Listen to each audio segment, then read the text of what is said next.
Absolum's a pretty neat game. It's an arcade-style beat-em-up wrapped lovingly with stunning art style and roguelike elements. You're playing as one of these four wizards in a world where magic is just outlawed by this dictator, Azra, as a consequence of magic being completely overused and tearing the world apart. So he's got a point. In a gaming landscape that's flooded with procedurally generated roguelikes, it's nice to finally get something that feels more handcrafted and more deliberate. The areas are static. Each time you enter them, you're getting a similar layout with minor deviations. With that said, there's enough hidden paths, diverging routes, and ongoing quests that carry across runs that take you to some stunning locations to keep things fresh, while also maintaining a quality that randomization just can't deliver on. The art and sound direction are so well defined and explored in this game that it's easy to get lost in the beautiful backdrops that the game generously dishes out. The combat captures that classic arcade brawler experience. The four characters are distinct enough from one another with no clear case of one feeling worse to play than the other three. Every attack is snappy, but they still carry a ton of weight thanks to the meaty sound design combined with the developer's willingness to let enemies just kinda get smacked around a bit when it makes sense.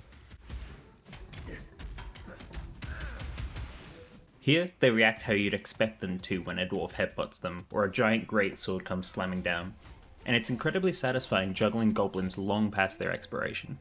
When enemies don't react to your attacks, there's a justifiable reason for it, etched into their variety. They might be wearing armor, be buffed up by magic, or just sometimes be too angry to notice you wailing on them, but it's never a surprise.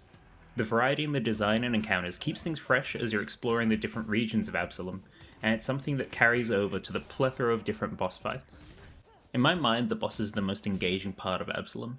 From necrotic assassins to dwarven kings to mustache, there's a large variety of thematically different fights that will outright body you the first time you go up against them. Bosses have an overpressure mechanic, snapping out of your combo if you try to just spam the same moves in an attempt to stunlock the boss. Sure wish I had that. It encourages variety in your combos to try and cheat the system, getting away with as much as you can before bosses are ready to attack again. The difficulty of the fights creates fantastic moments where you're able to come back to a boss that completely ruined you before with new experiences and a fresh build, ready this time around to chain attack them into oblivion. Speaking of the builds, the roguelike side of the game is simultaneously what helps it stand out and what holds it back. The game falls into the classic trap that a lot of roguelikes have, where the overarching progression system is initially required to make the game even possible to complete without demanding perfection from the player, and then at a certain point transitions into simplifying large swaths of content as you finally just attain more damage and extra revives. And while there is some variety in the builds, there isn't enough to stop balance becoming a dominating issue. Once you find the strongest build, it's Thorn Daggers by the way, you can breeze through the game just by playing towards that one build.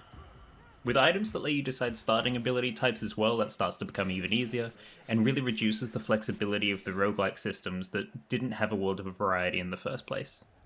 Until you unlock later elements, most of the upgrades are also quite simple.